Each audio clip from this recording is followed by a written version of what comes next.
Hey there, welcome to episode 13 of Raw Beats, and as you can hear, this is a slightly different episode because you can hear my voice, and this was because in the Facebook Koala group somebody had said it would be useful if I did one of these videos at least where I kind of went through my process and explained it as I went along. Now, I thought that was a good idea, however, I'm going to keep it to the usual Koala format where I'm not chatting, so don't worry if you like those videos more, they're going to be continuing and are going to be kind of the main thing. It's just every once in a while I might deep dive and do one of these just so I can kind of explain the process. So let's dive in and see what we can create today. I'm going to start off with getting some drum samples in so that we can get a drum beat, and then we'll bring in some vinyl and start slicing it up. I'm going to start by picking a kick drum out. I think I'm going to go with this one. Nice simple kick. Now let's grab a hi-hat. And I'm going to go with this one here. And I think for the next one I'm going to choose more like an open hat sound, almost like a ride. And of course we're going to need some sort of snare. And I think I'm going to go with this one here. And when I'm picking out sounds initially, what I'm looking for is things that sound like they will glue together pretty well. Now that we've got some sounds loaded up, let's go into sequence and then into the tempo editor and set a tempo for the project. I think we'll go around 78 BPM. I'm not going to apply any swing just yet. Next we need to open up a sequence, and we can audition our drums by clicking on the left. Let's put in a very basic pattern to begin with. We'll start with the kick drum. Then I'm going to put the rides across. Then we'll put the snares in. And then the hi-hats.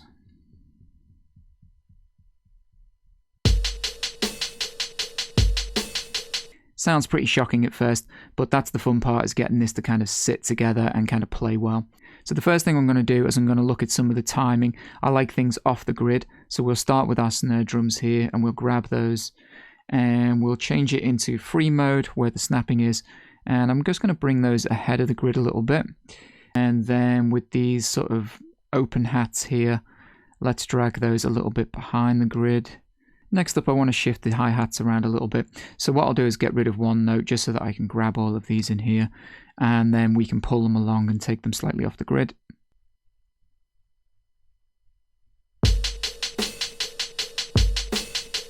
And of course, what we need to do is replace the note we took out, so I'm just going to draw an extra note in and then shift it around so the timing's about the same as the rest. Now that we've shifted a few things off the grid, I'm going to switch into velocity mode and start playing around with the velocity. And what I like to use is this sort of like fading out pattern, and sometimes I reverse that, and sometimes I just use something completely different, but it's got a nice kind of sound to it if the hi-hats kind of like fade out as they go along. Then the second set of hi-hats, I'm going to do something similar. I'm just going to play around with the velocity, and I'm just trying to give everything a sort of humanized kind of feel. I don't want everything hitting at exactly the same volume. It just doesn't sound very natural. Next, what I'm going to do is I'm going to double up on this so that we've got 2 bars, and then I'm going to introduce some extra kick drums, a couple of extra snares and things around just to kind of fill out the pattern a bit more.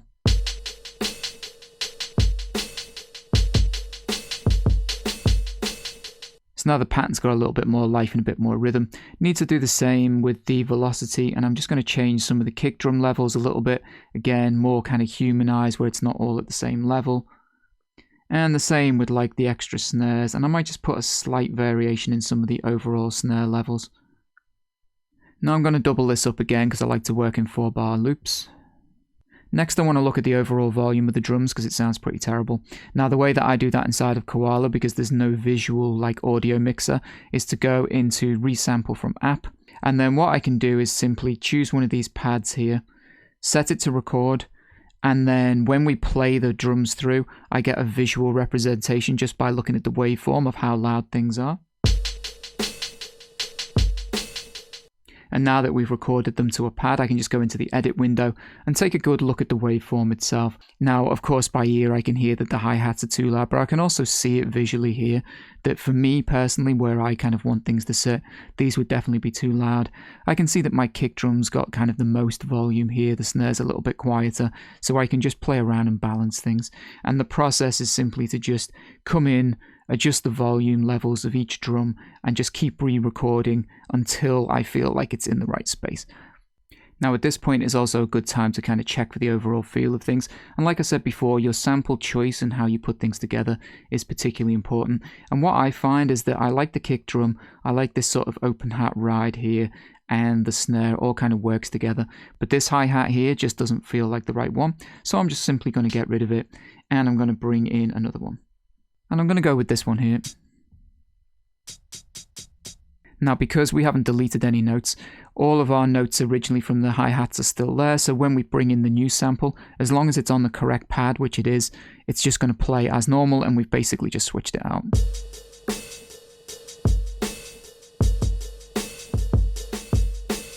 That to me sounds a lot better. So now we've got our drums laid out.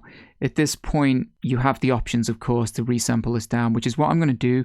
Now, the only reason I've been doing that a lot in my videos is simply because I don't want to have banks and banks open so that I'm flicking between. I try to make the process as clear as I can, so I kind of just resample everything down. Now, if I was going to stem this out to Ableton and take it somewhere else, the chances are I wouldn't bother doing that, so that I've got complete control over these as stems later on for like mixing levels, just in case I want to bring one of these elements up or down. But for this particular video, I'm going to resample this loop down, so let's do that. Now we've got our drums here. I can delete what we don't need. Shift this up onto my first pad. Just keep my workspace organized. I'm just going to delete this entire sequence because I don't need these drum notes anymore. And now we've got a good clean slate to start building things. So at this point is the time I start to bring in some vinyl samples, so let's do that.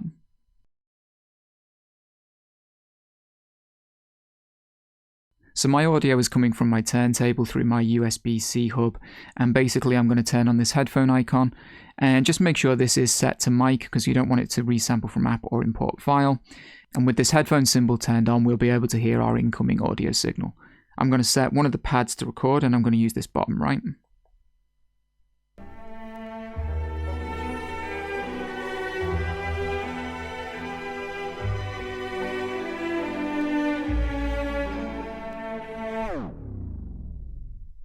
Now that we've got some audio onto our first pad, I've cropped that down just to the section of audio that I want, and I'm going to shift that up next to my drums.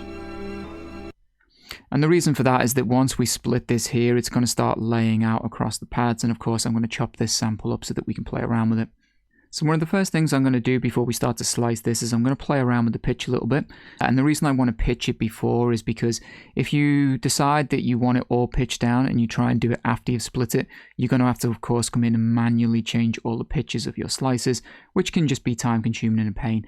Now, sometimes I'll split it and I don't get the pitch exactly right, and I'll have to do it manually anyway, but trying to do it now is better than trying to do it later.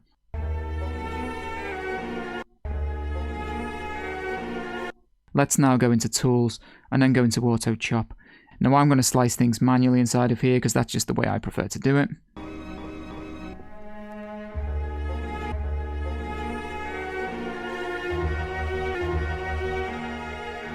I'm going to try and keep it quite simple on this one. This is the slices that I've got. I've got 7 chops here.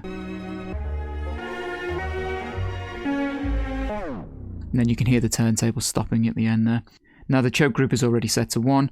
I'm going to set this to 1 chop mode, and then we're going to slice these up. Now we've got our slices laid out across the pads. So now we've got all of our slices, and we're going to try and make those fit to the drum beat. The first thing I need to do is go into the sequence here and just add the drum beat to this first sequence block. Now we know it's 4 bars because that's what we created before when we put all the drums together, and I can just spread that right across the first pad because I know that's where it is. And now I've got something to play along to when I hit the play button. Now I've spoke about this in other videos, but I don't look for kind of obvious loops. There's occasions where I do that, but generally I kind of almost like the randomness of the chops and then just trying to somehow squeeze all of that together to fit with the beat. And initially what I'm looking for is just kind of like a vibe and a feel.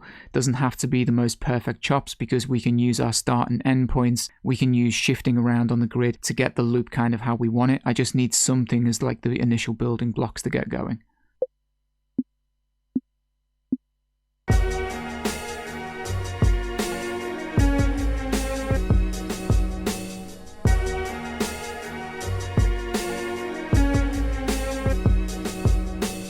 So without doing too much editing of these pads, that's the basic structure that I've come up with, and obviously I just worked out like a sequence that I thought sounded okay. Now I don't think it's perfect, and I think there's things that we can do to improve on that, so let's dive into that section. The first thing we need to do is solo, or at least just mute the drums so that we can just hear our pads playing through.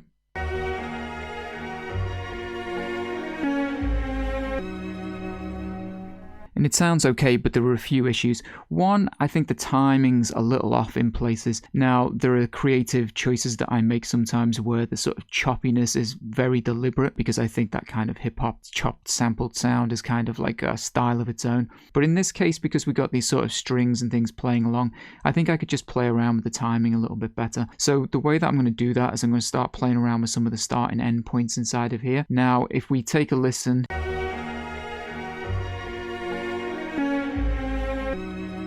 It's this pad here that I have a particular problem with. The way that that one there comes in just doesn't sound right. So let's play around with that one as a starting point and see if we can just play with the start and end points to get it to sound better with the beat.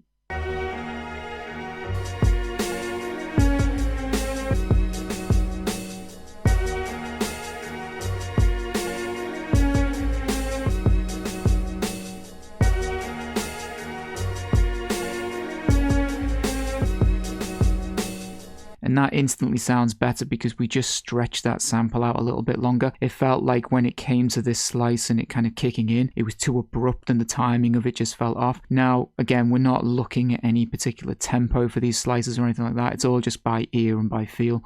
But that's one thing that I would start with. Now, the other thing that we can mess around with is the attack and release times, because sometimes when you play a sample through, if you find like the choppiness is really abrupt or there's something that doesn't sound right, using the attack and release means that we can kind of smooth out our loop a little bit. So let's take another quick listen.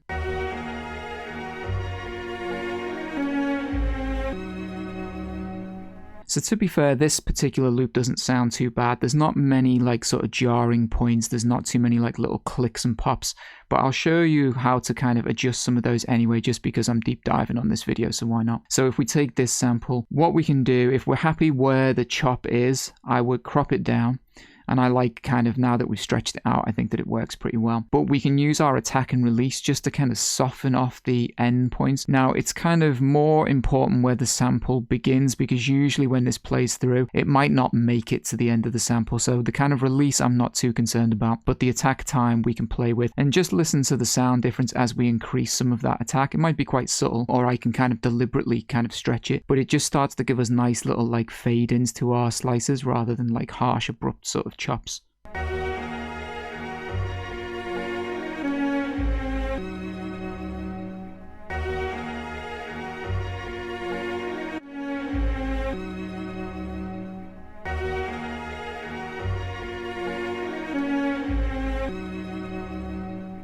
Now, as I said, it's a pretty subtle difference playing around with these attack and release times, but definitely pay attention to that. If you find you've got like an annoying little click, or just the way one pad sort of smooths between the next, then using your attack and release are a good way to kind of smooth things out. So I'm pretty happy with that as the foundation for our track, that first loop. So what we're going to do is we're going to resample that down onto a pad.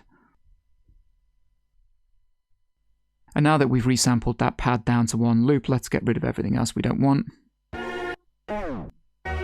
And I'm going to shift this one up next to my drums. Now we can come in here and delete all of this. And we know that this second pad now contains our second loop, so we can just stretch that across the 4 bars. And now we've got this second building block in the structure of our track.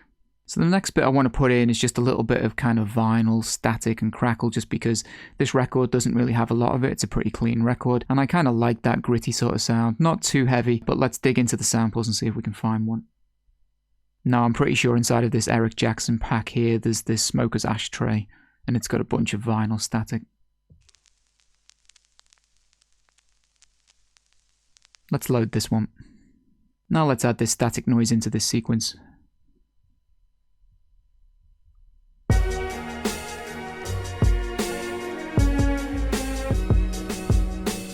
So the next thing I want to do here is I want to bring in a bass line for this track. I'm going to go into samples and I'm going to use this bass boosted sample. And I'm choosing that one because it's a nice long bass note, but also it's got an analog feel, and I think what we're going for at the moment, we've got kind of analog drums. We've taken this vinyl sample, which is like orchestral, so it doesn't really make sense to be bringing in some kind of like synth bass line. And what I'm going to do next is I'm going to go into sequence, hit the piano roll editor here, and then choose the pad that we want to use, which of course is our bass line. Now once we're inside of here, my preference is to use it in standard keyboard mode because I don't really like the grid very much, and I want to use it in chromatic mode as well, so just plain keyboard style, and that way I can kind of work out my notes. Now when I'm working out my notes, what I usually do is slide up the keyboard a little bit and work it out in more of a higher pitch because I think it's easier to hear, and then once I know what notes that I've got to play, I'll come back down the range and then we'll record it in using like lower notes. Now before I start recording, there's another thing I want to look at here. If we go into this bass note, what you want to do is set it so that it has a choke group applied to it, because if we just play this inside of the piano roll editor and along this keyboard, every time I hit a note, that sample is essentially just going to keep like doubling up and doubling up. And what that does is it just creates a lot of unwanted noise, just doesn't sound very clean, particularly with something like a bass line. If you've got something like a vibraphone or something that's more high-end, a piano, then it sounds more natural to keep the choke group off, and then you can just kind of overlap those sounds. But with a bass line, it's going to get very muddy very quickly unless we apply a bit of a choke group. So I've set this to choke group 6. Now I can record in my sequence.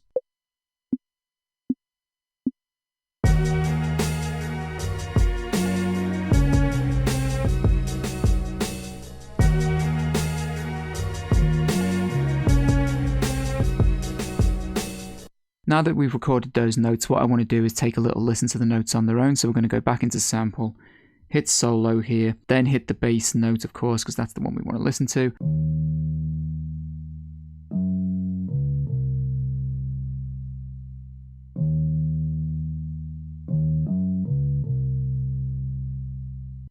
Now that doesn't sound too bad. Now if I wanted to make any adjustments, now's the time to do it. So let's say there was an issue with the timing.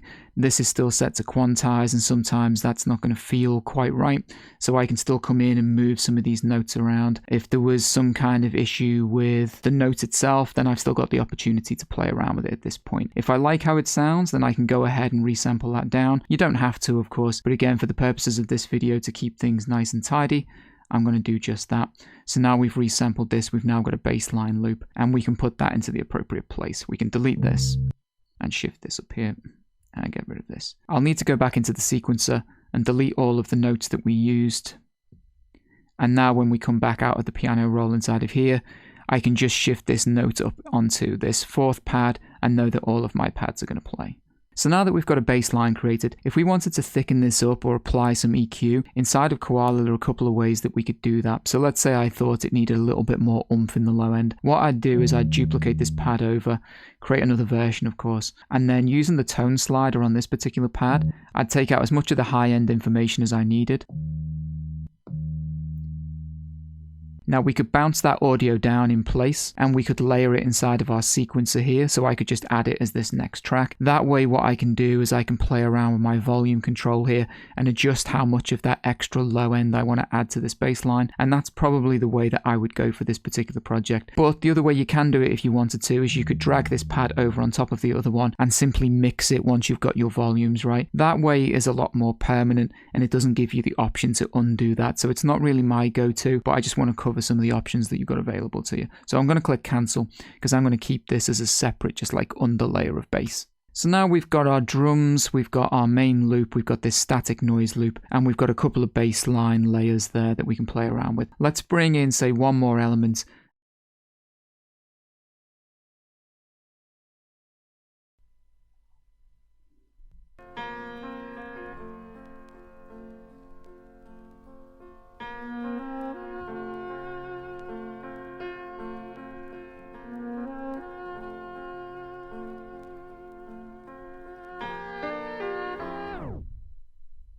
And now we've got that sample loaded up on this pad here. Let's drag that up. And now I need to sift through this and just find a section that I like. Now it's a little bit quiet, this record as well, so what I'm going to do is I'm going to come in and just crop this and then normalize it and get a bit more volume out of it.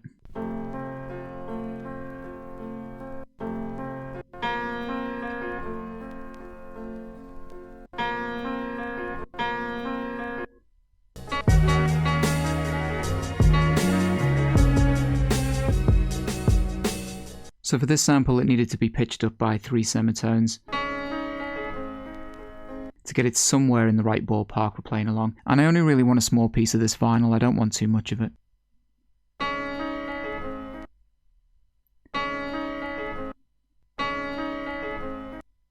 And I think that's about all I want out of this sample here. What we'll do is we'll crop that. And I'm going to play with the attack and release just to see if I can kind of soften it. And I think I'll play around with the tone a little bit and just take out some of the low end. And then I'll just record it roughly into my loop and then we can play around with it a little bit more.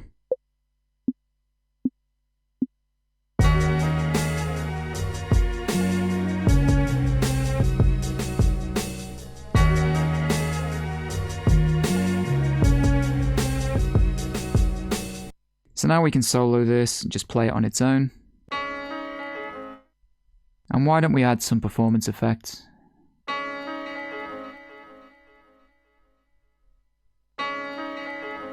And I'm just going to go back to the sample and just play around with the end point a little bit more.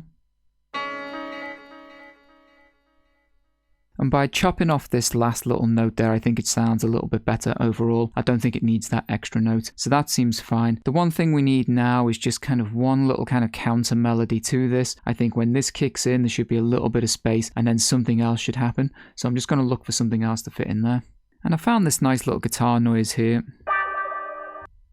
So we'll just have to pitch this in to match.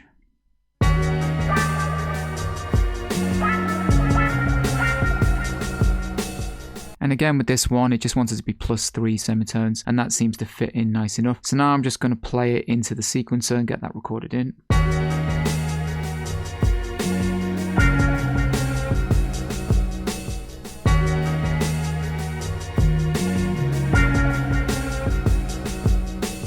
Okay, so that's now recorded in. It's cool because it's a one shot that's got a nice little kind of bit of an echo on it, so I don't really have to play around with that too much. It kind of fits in quite nicely. I think the last thing I'll try and find is one sort of fun vocal sample. We'll layer that in and then I'll play out on the beat as I usually do.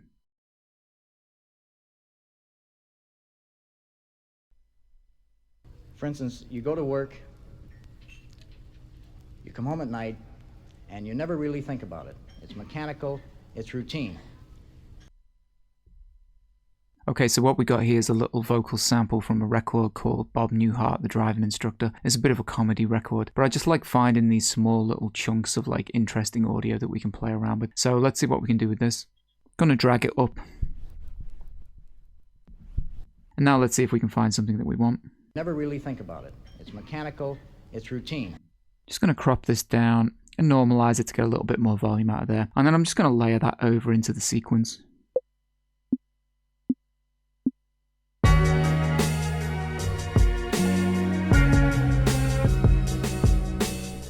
Never really think about it. It's mechanical, it's routine. So now that we've got the vocal there, what I want to do with it is just add a little bit of delay to the last part of the sentence, not to the whole thing. So we're going to have to use resample from app here, and then we'll set it up that way so that we can kind of manually apply our delay effect whilst it's recording. So we're going to record on a pad. I'm going to press play on the sequence, but I still need this to be soloed. And then I'm just going to apply that delay effect. And you never really think about it. It's mechanical, it's routine. It's routine. It's routine. Now we can get rid of this first version, and we've got this second version, which we'll have to just reapply to our sequence. Now, because we had it set up before already inside of the sequencer, all I needed to do was just drag that pad up and replace the other one that was there, and it's still in the right spot to play through. So once I've got all the building blocks of my track laid out, the final thing that I would do is I would come in and start playing around with the individual volumes and just bringing everything together so obviously it sounds right overall. I haven't really done any of the kind of mix part of this yet. Now, another trick that I use here that I've talked about in another video is that once my mix is about right, once I've set all my levels, I'm going to resample the whole thing down to one loop. And the reason for this is so that if there's any final tweaks I want to make, if I want to add a little bit more low end or I want to add some more high end, I can do that now at this stage. And the way that I do that is I just make a couple of duplicates of these pads. Now let's say I wanted to add some more high end overall to this track. What I could do is I could take this first pad here, go into edit mode and just use tone to take out all the low end.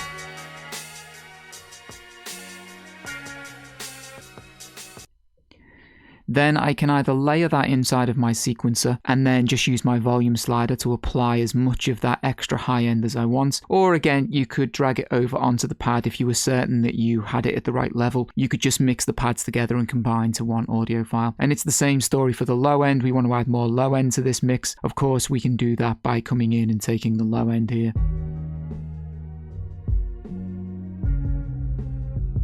and adding that overall to the top of it. I think by layering up your files towards the end like this is a really good way of like thickening up your sound, getting the high end back if it doesn't have enough in there, or the low end, and you can make Koala sound really, really nice. Anyway, I hope you've enjoyed this narrated episode. As I said, normal service will be resumed. I'm not going to talk over every video from now on. I'm going to go back to the standard Koala format that I've been posting. I just want to do these every once in a while because I think it helps if I explain exactly what I'm doing as I'm going through. So, catch you guys in the next episode. Take care, and I'll see you then.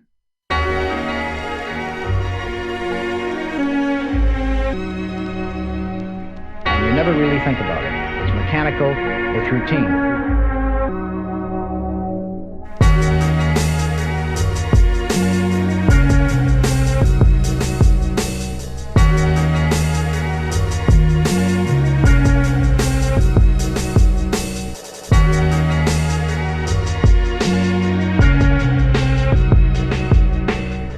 Never really think about it. It's mechanical, it's routine.